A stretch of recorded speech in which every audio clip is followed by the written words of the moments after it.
রাজধানীর বাংলা একাডেমি প্রাঙ্গণ ও সোহরাওয়ার্দী উদ্যানে চলছে অমর একুশে বইমেলা। শুক্রবার ছুটির দিনের সকালটা ছিল শিশু প্রহর। এ নিয়ে বিস্তারিত জানবো, যুক্ত হচ্ছেন সহকর্মী শাহরিয়ার অনির্বাণ। একটু জানাবেন, শিশু প্রহর তো শেষ হয়েছে, কেমন উপস্থিতি ছিল, আর মেলা শেষ পর্যায়ে চলে এসেছে, বেচা বিক্রি কেমন হলো বই জানাবেন।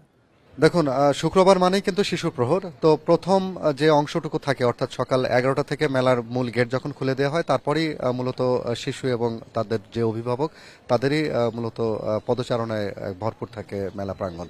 তো এখন যদি আপনাকে দেখাতে, কিছুক্ষণ আগে শিশু প্রহর শেষ হয়েছে।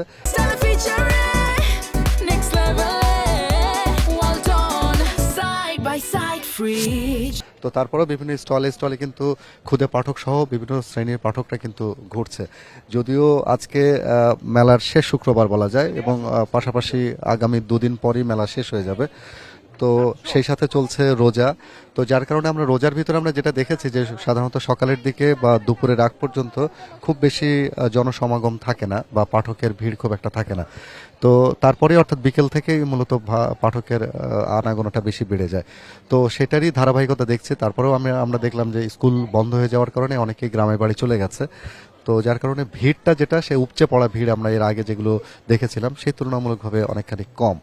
তো এর বাইরে যদি সাধারণ পাঠকের কথা বলি, সাধারণ পাঠকরা কিন্তু এখনো আসছেন, তারা ধীরে ধীরে বিভিন্ন স্টলে ঘুরছেন, তাদের পছন্দের বই অর্থাৎ ইতিহাসের বই, কেউ অনুবাদ কিনছেন, কেউ থ্রিলার কিনছেন, কেউ বা সায়েন্স ফিকশনের বইগুলো কিনছেন।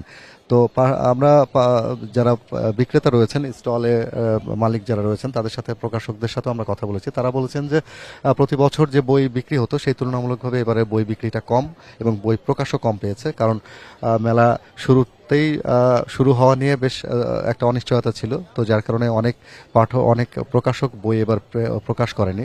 তো এটা একটা বড় প্রভাব ফেলেছে।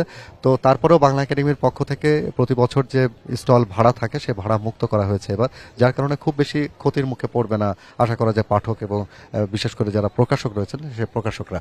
আর শিশু প্রহরের কথা যদি বলি, শিশু প্রহর আজকে সারাদিনই বিকেল 3টা পর্যন্ত কাকতাড়ুয়া থিয়েটারের পক্ষ থেকে নানান রকমের বই, গল্প বলা, তারপরে